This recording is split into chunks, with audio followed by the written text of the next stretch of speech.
The human-shielded alien cubs from the blast. The Predator Council rose to honor her. Let me start by saying I did not sign up for this. My contract said, Logistics Coordinator. It did not say, Unpaid Daycare for Apex Predator Toddlers with claws the size of steak knives.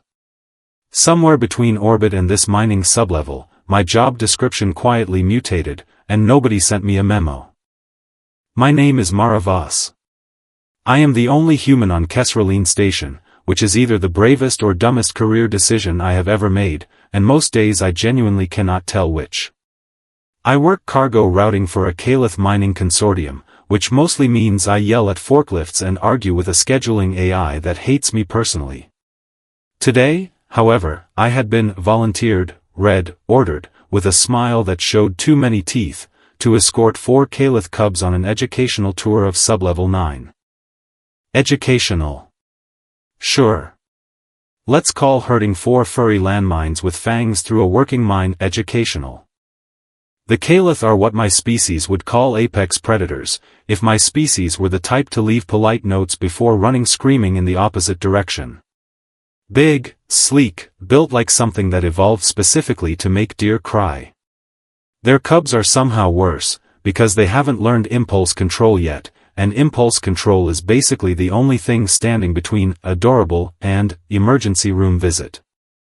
They will not bite you, said Threx, my escort for the day, in the tone of someone who was maybe 80% sure of that statement. Reassuring, I said. Very confidence-inspiring. 10 out of 10 customer service. Threx was Calith military caste, all muscle and scar tissue and an expression permanently locked to unimpressed.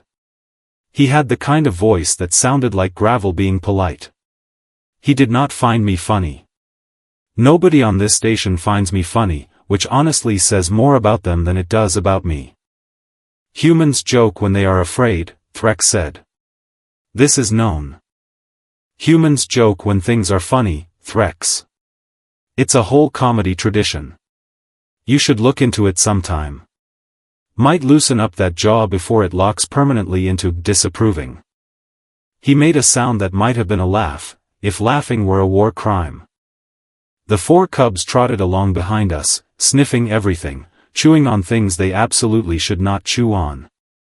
Their names were Vesic, Oren, Thala, and the smallest one, Kip, who had apparently decided within the first 10 minutes that I was the most interesting object in the sublevel and had not stopped chewing on my boot laces since.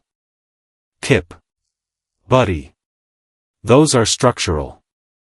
Kip looked up at me with big amber eyes and continued chewing my boot laces with the focused determination of a creature that had never once in its life been told no and meant it.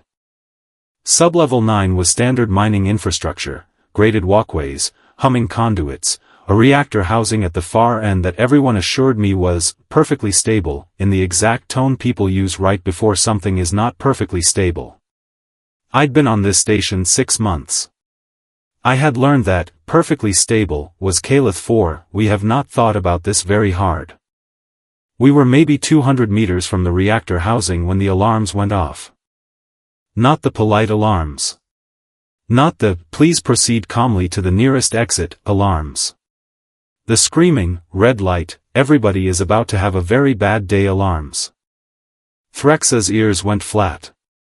His posture shifted from bored professional to something coiled and ready, and for the first time since I'd met him, he looked genuinely alert. Coolant breach, he said, reading something off the wrist display all Calith crew wore. Reactor housing, sublevel containment failing. Estimate 90 seconds before blast doors seal this corridor. And after the blast doors seal?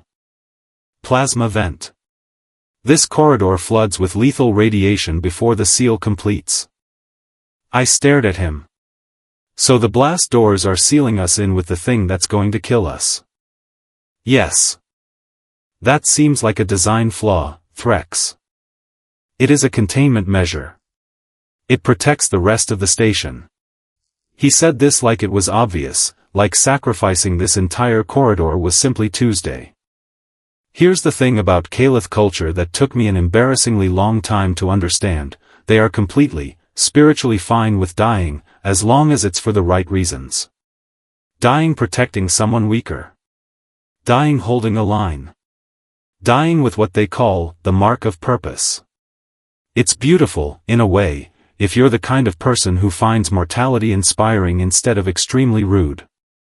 And right now, 4 other guards who'd been doing routine checks nearby were already gathering around Threx, and I watched, with rising horror, as they began doing the thing. The speech thing. The noble last stand thing. "We will hold position," announced a guard named Vorthek, chest out, voice booming like he was auditioning for a war memorial statue. "The Cubs will remember that Kalith warriors stood between them and the dark, and..." "Nobody has time for this," I said. Vorthek blinked at me. "This is a moment of honor, human. You would not understand. I understand that your 90 seconds is now more like 60, and you're using it to give a TED talk about your own funeral." Threx actually looked at me like I'd said something worth hearing, which for him was basically a standing ovation. Here's the other thing about the Cubs. They're fast. For adult Kalith. Cub reflexes, Cub legs, Cub coordination, none of it was built yet for outrunning a plasma vent through 200 meters of graded walkway. Vesic was already stumbling. Kip had frozen entirely, tiny body shaking, still clamped onto my boot lace like it was the only solid thing left in the universe. "They cannot reach the blast door in time," Threx said, and his voice had gone quiet in a way that scared me more than the alarms did. "I will carry as many as I can. The rest." "The rest is not a sentence you're finishing," I said, and I was already moving. "Look, I want to be very clear that I did not have a plan. I want to be extremely clear that whatever happened in the next 40 seconds was not strategy, it was not honor, it was not a noble Kalith speech about purpose and legacy.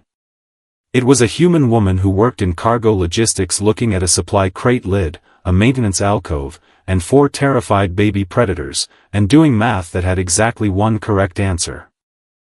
There was a reinforced cargo crate 3 meters away, the kind rated for transporting unstable ore, thick composite shielding, heavier than it had any right to be.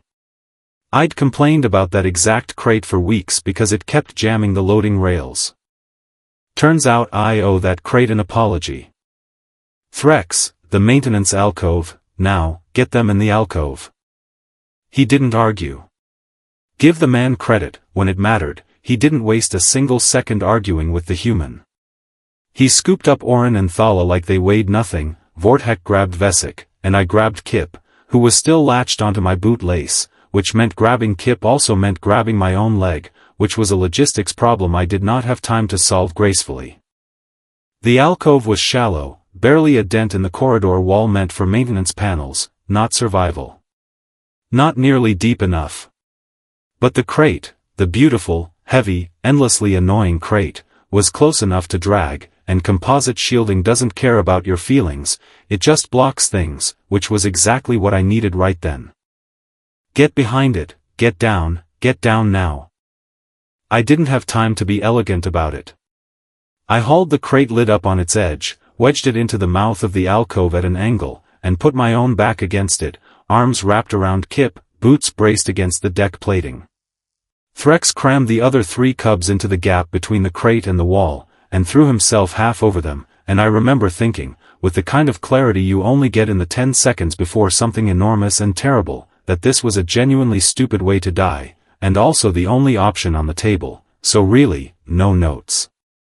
"This is not sufficient shielding," Threx said, which, thank you, Threx, very helpful, very calming. "Cool. Great. Add that to my resume under skills." The corridor lit up white. I don't remember it as sound so much as pressure, a wall of heat and force that slammed into the crate lid like something enormous had decided to lean on it personally. The metal screamed. I screamed too, not that I'll ever admit that part out loud. Kip was making a sound against my chest that I later learned was the Kalith Cub distress call, and I just held on, spine against composite shielding that was buckling, actually buckling, and I remember thinking, with real irritation, that if I survived this I was filing a formal complaint about crate durability standards. And then it stopped. Just stopped. The alarms cut to a lower, steadier tone. The heat receded to something merely awful instead of apocalyptic. My ears were ringing. My back felt like it had personally lost an argument with a mountain. There was a smell like ozone and scorched metal that I'm fairly sure I'll be smelling in my nightmares for the rest of my natural life. I peeled myself off the crate lid, which had partially melted on one side, and looked down. Kip looked up at me, ears flat, eyes huge, absolutely unharmed. Behind me, Threx untangled himself from Vesic, Orin, and Thala, all 4 cubs shaking but breathing, all 4 cubs very much alive. My left arm was not doing what arms are supposed to do. There was a burn along my shoulder that I decided, very calmly, to think about later. Much later. Possibly never. Okay, I said, to nobody in particular, voice cracking. Okay. Nobody chew on anything else today. House rule. Vorthek arrived with the rest of the response team about 90 seconds later, after, notably, the actual danger was over, which I did point out, loudly, and which he did not appreciate. He stopped dead in the corridor entrance, and I watched his expression do something complicated as he took in the scene, a scorched crate, for terrified but unharmed cubs, and one human woman sitting against a melted piece of shielding with her arm at a wrong angle, still absently patting Kip's head because the little guy would not stop shaking otherwise. Nobody said anything for a long moment. Which, for a species that loves a dramatic speech, was somehow more unsettling than if they had. You could have run, Threx finally said. Not accusing. Genuinely, honestly confused. You are not bound by our codes. There is no shame in a human choosing survival. Yeah, well. I shrugged with my one working shoulder. Didn't really have time to fill out the paperwork on a noble death, Threx. Kip was chewing my boot lace. Felt rude to leave. He looked at me like I'd said something enormous instead of something stupid. I didn't understand it then. I understood it a lot better by the end of the week. Because apparently station security footage travels fast, and apparently a human throwing herself into an alcove to shield 4 Calith cubs with a stolen crate lid is, culturally speaking, a very big deal. Within 2 days, crew members I'd never spoken to were bowing their heads when I passed in the corridor. Someone left a carved bone ornament outside my quarters. Someone else left an entire smoked haunch of something I did not ask about, on my desk, unprompted, like I was a war hero instead of a very tired logistics coordinator with a fractured collarbone. This is deeply weird, I told Threx, over rations, arm in a sling. I want it on record that I find this deeply weird.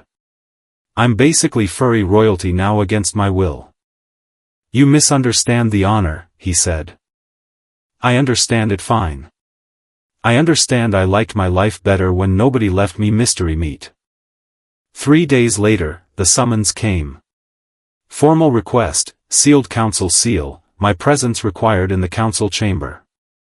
I assumed, reasonably, that I was in some kind of trouble, improper use of station cargo equipment, unauthorized crate demolition, something bureaucratic and irritating. Am I being deported? I asked Threx, who was escorting me, stone-faced as ever. Fined? Eaten? Give me something to work with here, I panic better with information. He said nothing. Deadpan bastard. The council chamber was bigger than I expected, all dark stone and low light, a dozen of the oldest, scarred, most intimidating Calith I'd seen on the station arranged in a half-circle. I had genuinely never felt smaller. And I have stood next to actual Calith adults, so that's saying something. An elder, Counselor Vaughn, I learned later, rose, and the chamber went very quiet. Among our people, she said, courage is taught. Discipline is taught. The codes that bind a warrior to protect the young, these are learned, generation to generation, carved into us before we can walk.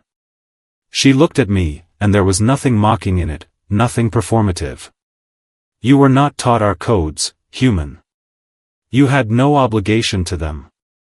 And yet when the moment came, you did not hesitate to become a shield for children that were not your own, of a species that was not your own, at cost to yourself that you did not calculate. I opened my mouth to make a joke. I had one ready, something about liability insurance. It did not come out. We honor warriors who choose duty, Vaughn continued.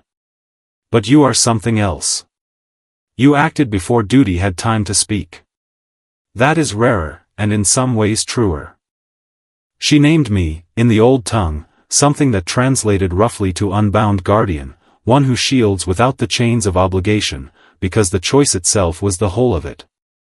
I stood there in a council chamber full of apex predators, arms still in a sling, and found, embarrassingly, that I did not have a joke ready after all. Thank you, I said instead, quietly, which is the least sarcastic sentence I have said in 11 years. I just didn't want the kid to let go of my bootlace and get hurt. That's it. That's the whole story. That, said Vaughn, is precisely why it matters. These days, life on Kesraline Station has mostly gone back to normal, if normal includes cubs sprinting down corridors to hug my legs, and gruff war-scarred guards nodding at me like I'm one of their own instead of the soft, hairless creature who complains about the cafeteria food louder than anyone on this station has any right to. I still hate babysitting duty. I want that on the record. I just apparently hate it a little less than I hate the alternative.